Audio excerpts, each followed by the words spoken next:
ইতালির অনিন্দ সুন্দর ও সাগরের ভাসমান শহর ভেনিস। বৃহস্পতিবার স্থানীয় সময় সন্ধ্যা ৮টায় হঠাৎ সাগরের জোয়ারে তলিয়ে যায় সবচেয়ে গুরুত্বপূর্ণ পর্যটন স্থান সান মার্কো স্কয়ার সহ ভেনিসের নিম্নাঞ্চল। চরম দুর্ভোগে পড়েন দ্বীপটিতে ঘুরতে যাওয়া হাজার হাজার পর্যটক। সেই সঙ্গে ক্ষতিগ্রস্ত হয়েছে বাংলাদেশি মালিকানাধীন বহু ব্যবসা প্রতিষ্ঠান। সন্ধ্যায় হঠাৎ করে ভেনিসে পানি উঠে যাওয়ায় অনেক পর্যটকের অনেক ভোগান্তির শিকার হয়েছেন। আমাদের ব্যবসার অনেক ক্ষয়ক্ষতি হয়েছে। সমুদ্রপৃষ্ঠ থেকে মাত্র ৯৬ সেন্টিমিটার উচ্চতায় অবস্থিত ভেনিসের নিম্নাঞ্চল, তাই সমুদ্রের জোয়ারে সহজেই তলিয়ে যায় অধিকাংশ এলাকা। প্রতি বছরের নভেম্বর থেকে ফেব্রুয়ারি মাসে সাগরে স্বাভাবিক জোয়ারের প্রভাব থাকলেও মে মাসের প্রথম সপ্তাহে এ ধরনের জোয়ারকে অস্বাভাবিক হিসেবে দেখছেন পরিবেশবিদরা।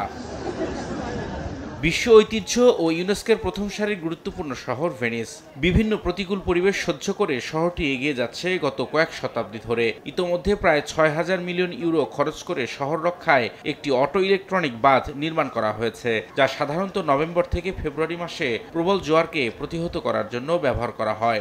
বিকাশে কম খরচে ক্যাশ আউটের লিমিট বেড়ে ৫০,০০০। প্রিয় এজেন্টও ২টা। জলবায়ু পরিবর্তনের কারণে মে মাসের শুরুতে অসময়ের জোয়ার জলবায়ু পরিবর্তনের কারণে হচ্ছে বলে মনে করেন বিশেষজ্ঞরা। সময় সংবাদ, ইতালি।